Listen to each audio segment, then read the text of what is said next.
আল্লাহ সুবহানাহু ওয়া তাআলা পৃথিবী সৃষ্টির 50,000 বছর পূর্বে পৃথিবীতে যা ঘটবে তার সব কিছু লিখে রেখেছে। আব্দুল্লাহ বিন মাসউদ রাদিয়াল্লাহু তাআলা আনহু বলেন, মৃত্যু যেভাবে মানুষের দিকে দৌড়াচ্ছে, ধেয়ে আসতেছে, পৃথিবী বা সময় আমাদের থেকে পালিয়ে যাচ্ছে, আর কিয়ামত এবং মৃত্যু আমাদের দিকে দৌড়ে দৌড়ে আসতেছে। প্রতি সেকেন্ডে যত কিলোমিটার গতিতে আলো চলতেছে, তত লক্ষ কিলোমিটার গতিতে আমার মৃত্যু আমার দিকে ধেয়ে আসতেছে। কেন? ওটাই টাইম, ওটাই আমার লাইফ লিমিটেশন। তো ওই যে মৃত্যু যেভাবে মানুষের দিকে ধেয়ে আসে, মানুষের রিজিক সেভাবে মানুষের দিকে ধেয়ে আসতেছে। কোনো মানুষ তার তাকদীরে লিখিত রিজিক ভক্ষণ না করে পৃথিবী থেকে বিদায় নেবে না। এটা আল্লাহ সুবহানাহু ওয়া তাআলার ফায়সালা। এই তাকদীরের বিশ্বাসটা আপনাকে কাজে দেবে হার্ড টাইম, কঠিন সময়। আর বাকি সময়ে আল্লাহর দয়া এবং আল্লাহর রহমত অনুসন্ধানের জন্য জান প্রাণ বাজি রেখে চেষ্টা করতে হবে। আর কে তাকদীরের একটা হাদিস বলতে চেয়েছিলাম, রাসূলুল্লাহ সাল্লাল্লাহু আলাইহি ওয়াসাল্লাম বলেছেন, পৃথিবী সৃষ্টির 50,000 বছর পূর্বে আল্লাহ সুবহানাহু ওয়া তাআলা পৃথিবীতে যা যা ঘটবে তার সকল কিছুর তাকদীর তিনি লিখে রেখেছেন। তো এই দুইটা ঘটনা এবং তাকদীরের প্রতি অগাধ আস্থা, এটা আপনাকে কাজে দিবে কিসে? ঘরে বসে থাকার প্রতি উৎসাহিত করার জন্য না। ঘরে তো বসে থাকা যাবে না, কেন? আমি তো আগেই বলেছি যে পৃথিবীতে যা রিজিক ছড়িয়ে আছে তা কার দয়া? সব দয়া তো কাফের মুশরিকানে নিয়ে চলে গেল। তাহলে মুসলমানেরা ঘরে বসে থেকে কীভাবে দাবি করে যে সে আল্লাহর বান্দা? আল্লাহর বান্দা হলে আল্লাহর দয়া অনুসন্ধানের চেষ্টা করতে হবে। সাহাবীরা করেছে, নবী রাসূলেরা করেছে, আমাদেরকেও চেষ্টা করতে হবে। কিন্তু তাকদীরের প্রতি বিশ্বাসটা কাজে দিবে কোথায়? যখন কঠিন সময়, তখন। যেটাতে রাসূলুল্লাহ সাল্লাল্লাহু আলাইহি ওয়াসাল্লাম এই হাদিসে বলতেছেন যে কাতাবাল্লাহ মাকাদির আল খালাইক ক্বাবলা আন ইয়াখলাকাস সামাওয়াতি ওয়াল আরদ বি50,000 সানা। আর দুনিয়া বিমুখতার যে হাদিসগুলো, ইসলাম সন্ন্যাসবাদ কখনোই নয়। এত বড় বড় কোটিপতি সাহাবী আছে, সব রাসূল সাল্লাল্লাহু আলাইহি ওয়াসাল্লামের জান্নাতের সুসংবাদপ্রাপ্ত 10 জন সাহাবী। যে 3 জনের নাম বললাম, উসমান গনি, তার নামই দেওয়া হয়েছে ধনী, গনি মানে ধনী। জুবাইর ইবনুল আওয়াম, তৎকালীন মদিনার ব্যাংকিং সিস্টেম উনি কন্ট্রোল করতেন। সবাই এসে তার কাছে টাকা জমা রেখে যেত, উনি মানুষের টাকার লেনদেন করতেন, উনি নিজেও কোটিপতি ছিলেন। ওনার বিশাল বাংলো বাড়ি ছিল মদিনাতে, যেটার কিছু ভগ্নাংশ, খণ্ডিত অংশ এখনও পাওয়া যায় মদিনাতে। বড় বড় সব খেজুর বাগানের মালিক ছিল। আর আরেকজনের নাম বললাম আব্দুর রহমান বিন আউফ। 3 জনই কোটিপতি, 3 জনই জান্নাতের সুসংবাদপ্রাপ্ত। তাহলে তো এটা বলার কোনো অপশন নাই, সুযোগ নাই যে ইসলাম সন্ন্যাসবাদকে সাপোর্ট করে, এটা বলার সুযোগ নাই। কিন্তু দুনিয়া বিমুখতার যে হাদিসগুলো বা দুনিয়া বিমুখতার যে ঘটনাগুলো, এগুলো হচ্ছে আপনাকে সাপোর্ট দিবে আপনার টাফ টাইম এবং হার্ড টাইমে। যখন আপনি সকল কিছু হারিয়ে ফেলতেছেন, উত্থান পতন আছে, পতনের দ্বার প্রান্তে দাঁড়িয়ে আছেন, তখন আপনি হতাশ হবেন না যদি রাসূল সাল্লাল্লাহু আলাইহি ওয়াসাল্লামের যে দুনিয়া বিমুখতার হাদিসগুলো আপনার জানা থাকে, তাকদীরের যে হাদিসগুলো সেগুলো যদি জানা থাকে, তাহলে আপনার সামনে যতই কঠিন সময় আসুক আপনি হতাশ হবেন না। এইটা হলো এটার বেনিফিট। মানুষ তো চেষ্টা করতেই থাকবে, চেষ্টা করাটাই মানুষের কাজ। কিন্তু যখন হার্ড টাইম আসবে তখন সে তাকদীরের কথা স্মরণে রাখবে, রাসূল সাল্লাল্লাহু আলাইহি ওয়াসাল্লামের দুনিয়া বিমুখ আচরণগুলোর কথা স্মরণে রাখবে। তো আল্লাহর নবীর দুনিয়া বিমুখ আচরণের 2টা হাদিস বলে এবং তাকদীরের একটা হাদিস বলে আমার বক্তব্য শেষ করব। রাসূল সাল্লাল্লাহু আলাইহি ওয়াসাল্লামের দুনিয়া বিমুখ আচরণের 2টা ঘটনা। একদিন একজন মেহমান আসছে, আমি শুধু বাংলা বলে যাচ্ছি, হাদিস সহিহ। একদিন একজন মেহমান আসছে আল্লাহ নবীর কাছে, এসে বলতেছে যে আমার রাস্তাঘাটে আমি সব কিছু হারিয়ে ফেলেছি, আমার একটু খাবারের ব্যবস্থা করতে হবে। এই 2টা ঘটনা আপনাদের খুব মনোযোগ দিয়ে শুনতে হবে, আমাদের বক্তব্য শেষ। খাবারের ব্যবস্থা করতে হবে। আল্লাহ নবী লোক পাঠালেন তার স্ত্রীদের ঘরে, কিছু আছে কিনা খাবারের। তো ইন্ডিভিজুয়াল প্রত্যেকটা স্ত্রী এই অ্যান্সার দিয়েছে, ওয়াল্লাযী বা'আসাকা বিল হক, হে মুহাম্মদ সাল্লাল্লাহু আলাইহি ওয়াসাল্লাম, যে আল্লাহ আপনাকে সত্য নবী করে পাঠিয়েছে, সে আল্লাহর শপথ করে বলতেছে আমাদের বাড়িতে পানি ছাড়া খাবার দেওয়ার মতো কিছু নাই। তো তিনি হচ্ছেন তৎকালীন বিশ্বের সর্বশ্রেষ্ঠ মানব, সকল যুগের সর্বশ্রেষ্ঠ মানব। তার বাড়িতে মেহমান এসেছে, মেহমানকে খাওয়াবেন, খাওয়ানোর মতো তার কোনো স্ত্রীর বাড়ি থেকে এ অ্যান্সার আসতো না যে এখানে একটা খেজুরের দানা আছে, তাকে খাওয়াবে খাবার হিসেবে দেওয়া যায়, বা আটা আছে সেটিতে রুটি তৈরি করে দেওয়া যায়, বা গোস্ত আছে দেওয়া যায়। সবাই বলেছে তাদের বাড়িতে শুধু পানি আছে, আর দেওয়ার মতো কিছু নেই। তো আল্লাহ নবী কী করবেন? তখন তিনি সালাতের পর সাহাবীদের বললেন, আচ্ছা কেউ কি আছো তোমরা আজকে একজন মেহমানের দায়িত্ব নিতে পারবা? তখন আবু তালহা বলতেছে রিস্ক নিয়ে, সেও আসলে ইন ডিটেলস জানে না, কিন্তু আল্লাহ নবীর এই অসহায় অবস্থা দেখে সে রিস্ক নিচ্ছে। আবু তালহা বলছে, আল্লাহ নবী ঠিক আছে, আমি আপনার মেহমানের দায়িত্ব নিচ্ছি। তো আবু তালহা কোনো প্রকার যাচাই বাছাই না করেই সে কিন্তু মেহমান কিনে বাড়িতে চলে গেছে। বাড়িতে গিয়ে স্ত্রীকে বলতেছে যে আচ্ছা আজকে তো আল্লাহ নবী আমাকে একটা কাজ চাপিয়ে দিয়েছে, একজন মেহমানের দায়িত্ব আমার উপর দিয়েছে, বাড়িতে কোনো খাবার আছে? তখন আবু তালহার স্ত্রী বলতেছে, বাড়িতে তো বাচ্চাদের খাবার ছাড়া কোনো খাবার নাই, মানে ছোট 2-3টা বাচ্চা আছে, সেই 2-3টা বাচ্চাকে যে খাবার দিবে ওই খাবারটা ছাড়া কোনো খাবার নেই। তাহলে এখন করণীয় কি? তখন 2 স্বামী স্ত্রী মিলে পরামর্শ করেছে যে ঠিক আছে, এক কাজ করো, বাচ্চাদের খাবার না খাওয়াইয়েই ঘুম পাড়িয়ে দাও, বাচ্চাদের খাবার খাওয়ায়ও না, তাদেরকে না খাওয়িয়ে ঘুম পাড়িয়ে দাও। আর মেহমানের সাথে তো মেজবানকে বসতেই হয়, মানে যাকে আপনি মেহমানদারি করাবেন আপনার বাড়িতে, যদি তাকে আপনি না বসেন সে তো অকওয়ার্ড ফিল করবে, বিব্রত বোধ করবে। তাহলে আমরা যখন একসাথে মেহমানের সাথে খেতে বসবো তখন কৌশলে বাতিটা নিভিয়ে দেওয়া হবে, স্বামী স্ত্রীর প্লাগ। কৌশলে যখন বাতি নিভিয়ে দেওয়া হবে তখন আমরা খাওয়ার অভিনয় করতে থাকবো, কিন্তু আসলে আমরা খাবো না। কেন, বাচ্চাদের খাবার অনেক অল্প স্বল্প খাবার, যদি আমরাও দুইজন বাতি জ্বালিয়ে সেটার সাথে অংশগ্রহণ করি তাহলে মেহমানের খাবার বলে আর কিছু বাকি থাকবে না। তাহলে বাচ্চাদের ঘুম পাড়িয়ে দেওয়া হলো এবং স্বামী স্ত্রী দুইজন বাতি নিভিয়ে খাবারের অভিনয় করলো, আর মেহমান খাবার গ্রহণ করলো। পরের দিন রাসূলুল্লাহ সাল্লাল্লাহু আলাইহি ওয়াসাল্লাম বলতেছে, আবু তালহা তুমি কি করেছো? আল্লাহ তোমার উপর অনেক সন্তুষ্ট হয়েছে। তো কি করেছেন? তো এই ঘটনা। তো এটার থেকে আমাদের শিক্ষা কি? যে ওই যুগের যারা সর্বশ্রেষ্ঠ মানব তাদের এটি জীবন হিস্ট্রি এবং কালচার বলা হচ্ছে। সুতরাং আমি যদি আমার লাইফে এরকম কখনো কঠিন সময় ফেস করি তাহলে অবশ্যই তখনকার চেয়ে খারাপ হবে না। তো ওই জন্য কনফিডেন্স রাখতে হবে। আরেকটা ঘটনা, যে দুটো ঘটনা বলতেছে, আরেকটা ঘটনা, একদিন রাসূল সাল্লাল্লাহু আলাইহি ওয়াসাল্লাম বাড়ি থেকে বের হয়েছিল, সহিহ হাদিসের ঘটনা, সঠিক ঘটনা। তো ভর দুপুরে বের হয়েছে। রাস্তার মধ্যে দেখেন আবু বকর রাদিয়াল্লাহু তাআলা আনহু বাড়ি থেকে বের হয়েছে। তো দুইজন পরস্পরকে জিজ্ঞেস করতেছে, কেন এই ভর দুপুরে? আপনি তো জানেন সৌদির গরম কি ভয়ঙ্কর, ভর দুপুরে কেন বাড়ি থেকে বের হয়েছে? তো দুইজনই পরস্পরের কাছে জানাজানি হলো যে তারও বাড়িতে কোনো খাবার নাই, এই জন্য খাবারের অনুসন্ধানে বের হয়েছে। মুহাম্মদ সাল্লাল্লাহু আলাইহি ওয়াসাল্লামের বাড়িতেও কোনো খাবার নাই, উনি খাবারের অনুসন্ধানে বের হয়েছে, যে কোথাও খাবারের ব্যবস্থা করা যায় কিনা। কিছু দূর হাঁটার পর দেখা যাচ্ছে ওমর রাদিয়াল্লাহু তাআলা আনহু রাস্তায়। আপনি কি জন্য বের হয়েছেন? ওনার বাড়িতেও কোনো খাবারের ব্যবস্থা নেই, উনিও খাবারের অনুসন্ধানে বের হয়েছে। অথচ এনারা পরবর্তীতে অর্ধ পৃথিবীর শাসক। তাহলে ক্ষুধার্ত অবস্থা থেকেও অর্ধ পৃথিবী জয় করা যায়, ঠিক আছে? যখন তাদের কাছে কিছু নাই, ক্ষুধার্ত অবস্থায় মানুষের বাড়ি বাড়ি খাবার খুঁজে বেড়াচ্ছে, সেখান থেকে তারা অর্ধ পৃথিবীর শাসক হয়েছে। তো তাদের মতো করুণ এবং কঠিন অবস্থা আমাকে এবং আপনাকে ফেস করতে হয়নি, হচ্ছে না, হয়তো হবেও না। সুতরাং বড় স্বপ্ন দেখতে সমস্যা কি? হাদিসটা শেষ করি, ঘটনাটা শেষ করি। দুইজন মিলে এক আনসারির বাড়িতে গেলেন। আনসারিরা যেহেতু আগে থেকেই তাদেরই জমি জায়গা, মদিনা মানে তাদের জমি জায়গা, তাদের বাগান, তাদের সব কিছু। এনারা তো আসছে মক্কা থেকে হেল্পলেস অবস্থায়। যদি মক্কায় থাকতো হয়তো এতটা করুণ অবস্থা হতো না, কেন মক্কায় তাদের জমি জায়গা আছে, তাদের বাড়ি ঘর আছে। তো প্লেস চেঞ্জ করলে অবশ্যই মানুষ এই প্রবলেমগুলো ফেস করে। তো আনসারি সাহাবী অত্যন্ত খুশি হয়েছে আজকে আল্লাহ নবী তার বাড়িতে আসছে। আমাদের গ্রামেও যেমন ভালো কোনো মেহমান যায় তখন কিন্তু বাড়ির আমাদের মায়েরা বড় মোরগ বা ভালো যে মুরগি থাকে সেটা কিন্তু জবাই করে, এটা টেন্ডেন্সি, কালচার।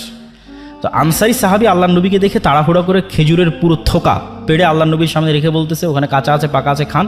তাড়াতাড়ি বাড়ি থেকে ছুরি বের করে নিয়ে ছাগল জবাই করতে চলে গেছে, যে আজকে আল্লাহ নবী তার বাড়িতে আসছে, সে ছাগল জবাই করে রান্না করে খাওয়াবে। তো ছাগল জবাই হলো, রান্না হলো, খাওয়া দাওয়া হলো, খেজুর খাওয়ানো হলো, ছাগলের দুধ দেওয়া হলো, যত রকমের ব্যবস্থাপনা ছিল সবই করা হলো।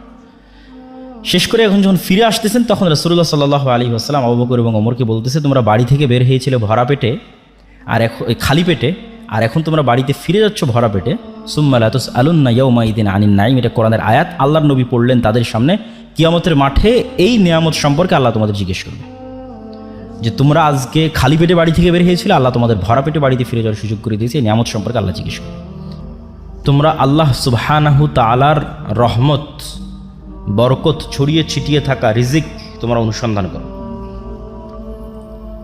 ফাইদা কুদিয়াতিস সালাত ফান্তাশিরু ফিল আরজ ওয়াবতাগু মিন ফাজলিল্লাহ, যখন সালাত শেষ হয়ে যায় তখন তোমরা সমগ্র পৃথিবীতে ছড়িয়ে পড়ো, কেননা পৃথিবীর প্রত্যেকটা ইঞ্চি জায়গাতে আল্লাহ সুবহানাহু তাআলার রিজিক ছড়িয়ে ছিটিয়ে আছে। আল্লাহ সুবহানাহু তাআলার ছড়িয়ে ছিটিয়ে থাকা সেই রিজিক অনুসন্ধান করার জন্য তোমরা চেষ্টা করো। আর এক আয়াতে আল্লাহ সুবহানাহু ওয়া তাআলা বলেন, হুয়াল্লাযী জাআলা লাকুম ফামশু ফি মানাকিবিহা ওয়া কুলু মির রিজকি। দুনিয়ার মানুষ, এই জমিনে আল্লাহ রিজিকের সকল সিস্টেম দিয়ে রেখেছে। ফামশু ফি মানাকিবিহা, তোমরা এই জমিনের প্রত্যেকটা ইঞ্চি ইঞ্চি জায়গায় অনুসন্ধান করো, চলো, চেষ্টা করো। ওয়া কুলু মির রিজকি, এবং রিজিক বের করে নিয়ে আসার চেষ্টা করো। আমরাও দেখতে পাই যে আমাদের চারিপাশে কত রিজিকের রাস্তা, কিন্তু লোকলজ্জার ভয়ে, যেটা কেউ বললো এখানে বক্তা, যে সামাজিক ট্যাবু, সেটির ভয়ে আমরা হয়তো একটা নির্দিষ্ট মাধ্যমকেই মনে করেছি এটি রিজিকের মাধ্যম, কোথাও আমার জব হবে, চাকরি হবে, এটি রিজিক। তো আসলে রিজিকের মাধ্যম লিমিটেড নয়, মানুষ চেষ্টা করলে অবশ্যই রিজিক পাবে, এবং চেষ্টা করবে কোন নিয়তে সেটিও আমরা তুলে ধরলাম আপনাদের সামনে, যে চেষ্টা করবে এই নিয়তে যে পৃথিবীতে যত রিজিকের ব্যবস্থাপনা আছে এগুলো সব কার দয়া, কার রহমত? আল্লাহর রহমত, আল্লাহর দয়া। ওইটা থেকে যখন আপনি বিমুখ থাকছেন, আপনি অহংকারী। মানে আপনি জানেন যে এখানে একটা টাকা হালাল উপায়ে ইনকামের রাস্তা আছে, বাট আপনি করছেন না, মানে আপনি অহংকারী। আপনি আল্লাহর দয়াকে অবমূল্যায়ন করছেন, আল্লাহর রহমতকে অবমূল্যায়ন করছেন। এবং এটি নবীদের চিন্তা চেতনা ছিল। যেমন আইয়ুব আলাইহিস সালাতু ওয়াস সালাম একবার গোসল করছিলেন, তখন স্বর্ণের বৃষ্টি হচ্ছিল। তিনি গোসল বাদ দিয়ে স্বর্ণ কুড়াতে গেছেন। আল্লাহ বলছে, আইয়ুব, আমি কি তোমাকে ধনী করিনি যে তুমি স্বর্ণ কুড়াতে গেলে? তো আইয়ুব আলাইহিস সালাম উত্তরে বলতেছে যে আমি ধনী এই জন্য স্বর্ণ কুড়াবো না, এই সেন্স থেকে তো আমি যাইনি। আমি গেছি এই সেন্স থেকে যে আমি যদি সমগ্র পৃথিবীর মালিকও হই, যে এই মুহূর্তে সারা পৃথিবীর সকল ধন সম্পদের মালিক আমি একাই, তারপরেও যদি স্বর্ণের বৃষ্টি হয় তো আমি ওইটা কুড়াতে যাব, কেননা এটা কার দয়া? আল্লাহর দয়া। আর ওইটার থেকে আমি দূরে থাকবো, মানে আমি আল্লাহর দয়াকে অবমূল্যায়ন করতেছি। এই সেন্স থেকে দাউদ, সুলাইমান, আব্দুর রহমান বিন আউফ, জুবাইর ইবনুল আওয়াম, উসমান গনি, উসমান ইবন আফফান, তারা পৃথিবীর কোটিপতি ছিলেন। দাউদ এবং সুলাইমানের মতো ধনী পৃথিবীতে আগেও কোনোদিন আসেনি, ভবিষ্যতেও কোনোদিন আসবে না। তারা এতটা ধন সম্পদের মালিক ছিলেন। তো এতটা ধন সম্পদের মালিক হওয়ার পিছনে তাদের মূল থিওরি এটি ছিল যে তারা ছিলেন শাকুর, শুকরিয়া আদায়কারী। তারা অহংকারী ছিলেন না, যে না ধন সম্পদ আহরণের পূর্বে অহংকারী ছিলেন, না ধন সম্পদ আহরণের পরে অহংকারী হয়েছেন। এটাই লং টাইম সম্পদ মেনটেন করার একমাত্র উপায়। ধন সম্পদ আহরণের আগেও অহংকারী হওয়া যাবে না, ধন সম্পদ আহরণের পরেও হওয়া যাবে না।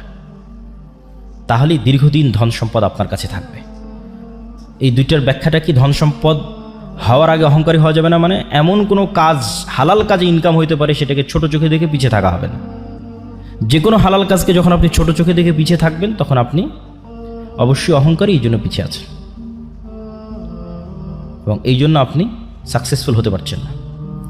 আর দ্বিতীয় সেটি হচ্ছে ধন সম্পদ হওয়ার পরে অহংকারী হওয়া যাবে না। আল্লাহ সুবহানাহু ওয়া তাআলা বলেন, ইন্নাল ইনসানা খুলিকা হালুআ, আমি মানুষকে দুর্বল করে সৃষ্টি করেছি। ওয়া ইযা মাসসাহু শাররু জাজুআ, যখনই বিপদ আপদ মানুষকে ঘিরে ধরে সে হতাশ হয়ে যায়। ওয়া ইযা মাসসাহুল খায়রু মানুআ, আর যখনই টাকা পয়সা বেশি হয়ে যায় অহংকারী এবং কৃপণ হয়ে যায়। তাহলে এই যে মানুষের দুইটা ডাইমেনশন, যে যখন চারিদিকে বিপদ ভীত সন্ত্রস্ত, যখন চারিদিকে টাকা পয়সা কৃপণ অহংকারী, এই দুটাই আল্লাহ অপছন্দ করেছে। এটা দুর্বল ব্যক্তিত্বের পরিচয়ক। আর শক্তিশালী পার্সোনালিটির পরিচয় কি? চারিদিকে বিপদ আপদ দেখলেও সে ভীত সন্ত্রস্ত হয় না, হতাশ হয় না, তার সৃষ্টিকর্তা আল্লাহর প্রতি ভরসা রাখে। আবার যখন কোটি কোটি টাকার মালিক হয়, তখনও সে অহংকারী, পাপাচারী, অপচয়কারী হয় না, তখনও সে তার ন্যায় নিষ্ঠা বজায় রাখে। এই ব্যক্তিত্ব অর্জন করতে পারলে আপনার ধন সম্পদ আপনার কাছে দীর্ঘদিন কন্টিনিউ করবে। সম্মানিত উপস্থিতি, আমি আমার বক্তব্যকে দীর্ঘায়িত করতে চাই না। রিজিক অন্বেষণের প্রতি উৎসাহিত করতে গিয়ে একটি ছোট্ট ঘটনা বলে আমার বক্তব্য শেষ করব ইনশাল্লাহ। আব্দুর রহমান বিন আউফ যখন মক্কা থেকে হিজরত করেন, তখন অত্যন্ত খালি, জীর্ণ শীর্ণ, রিক্ত হস্তে মক্কা থেকে মদিনায় গেছেন। মদিনায় যাওয়ার পর তিনি এক আনসারি মানে সাহায্যকারী, ইনভেস্টর, বেশিরভাগ আনসারি ছিল ইনভেস্টর, আর বড় বড় ব্যবসায়ীরা সব ছিল মক্কা থেকে আসা। কেননা by default, by nature, by born মক্কার কুরাইশরা হচ্ছে বিজনেসম্যান। যেটা আপনারাও জানেন যে আমাদের নবীর স্ত্রী খাদিজা রাদিয়াল্লাহু তাআলা আনহা অনেক বড় বিজনেসম্যান। আল্লাহর নবী তার বিজনেসের দায়িত্ব পালন করেছে, তিনিও বিজনেস বোঝেন। ঠিক আছে, বদরের যুদ্ধ হলো কেন? আবু সুফিয়ানদের কন্টিনিউয়াস বিজনেস চলতো সিরিয়ার সাথে। ওই বিজনেস যে রুটটা ছিল, ওই রুটটা আল্লাহর নবী ব্লক করে দিয়েছিল। কেননা রাসূল সাল্লাল্লাহু আলাইহি ওয়াসাল্লামের সাথে আবু সুফিয়ানদের যে দ্বন্দ্ব ছিল, এটা শুধু ধর্মীয় দ্বন্দ্ব ছিল না। ঠিক আছে, এটার মধ্যে টাকা পয়সা সম্পৃক্ত ছিল, দুনিয়া সম্পৃক্ত ছিল, পাওয়ার সম্পৃক্ত ছিল। আপনারা অবশ্যই জানেন যে মক্কা হচ্ছে এইদিকে পশ্চিম, না পশ্চিম তো এইদিকে নাকি? মক্কা হচ্ছে এই পাশে আর মদিনা হচ্ছে এই পাশে, আর এখানে হচ্ছে সিরিয়া। তো মক্কায় হচ্ছে কুরাইশরা থাকে, তারা সমুদ্রের ধার দিয়ে, লোহিত সমুদ্রের ধার দিয়ে সিরিয়াতে বিজনেস করে। তো এই বিজনেস রুটে মধ্যে মদিনা। তো যখন মুহাম্মদ সাল্লাল্লাহু আলাইহি ওয়াসাল্লাম মক্কা থেকে হিজরত করে মদিনায় আসলেন, তখন তিনি বিজনেস রুট বন্ধ করে দিলেন। তোরা বিজনেস করবে কিভাবে? তখন তো যুদ্ধ অনিবার্য। এই জন্য কিন্তু বদর, উহুদ থেকে বাকি যে যুদ্ধগুলো হয়েছে, এই যুদ্ধগুলো এই কারণে যে মদিনা যত বেশি পাওয়ারফুল হবে, মক্কার ব্যবসা তত সংকীর্ণ হয়ে যাবে, কেন ব্যবসায় চলতো সিরিয়ার সাথে। তো এরা by nature, by default business করা জানতো। তো ওরা যখন ওখান থেকে মদিনায় আসছে, তখন মদিনার মানুষেরা টাকা পয়সা দিয়ে ইনভেস্ট করেছে, ঠিক আছে তোমরা বিজনেস করো। আব্দুর রহমান বিন আউফকে বিজনেস করার টাকা দিয়েছে, জুবাইর ইবনে আওয়ামকে বিজনেস করার টাকা দিয়েছে, ওসমান ইবনে আফফানকে বিজনেস করার টাকা দিয়ে, এরা তো মক্কা থেকে পালিয়ে এসেছে সবাই, বড় বড় সাহাবী। কিন্তু এই প্রত্যেকটা বড় বড় সাহাবী অতি শর্ট টাইমে কোটিপতি হয়ে গেছে। তো আব্দুর রহমান বিন আউফ বললেন যে আমি তো উটের ব্যবসা বুঝি, আমাকে কিছু উট দাও, আমি আজকে থেকে বাজারে উটের বিজনেস শুরু করব। তো বাজারে যখন উটের বিজনেস শুরু করলেন, উনি একটা মূলনীতি মেনটেন করতেন। উট বিক্রি করার আগে বিভিন্ন অঞ্চল থেকে মানুষজন আসতো, উটের বাজারে উটের হাটে উট উঠতো, যেমন আমাদের অঞ্চলে কুরবানির সময় গরুর হাট হয়, গরুর হাটে উট উঠতেছে। তো উনি উটের খুঁটিনাটি সম্পর্কে খুব অভিজ্ঞ ছিলেন, উটের নেচার, স্বভাব, উটের খাওয়া, উটের ফুড সিস্টেম, ঠিক আছে, উটের আবাস বসবাস, উটের কালার, রং, শক্তি, সামর্থ্য, জীবন প্রণালী, বংশধারা, এভরিথিং সম্পর্কে খুব জানতেন। তো যে বিষয়ে মানুষ বিজনেস করুক, ওই বিষয়ে নলেজ না থাকলে তো আসলে সে বিজনেস করতে পারবে না। তো যেহেতু উনি উট বিষয়ে সব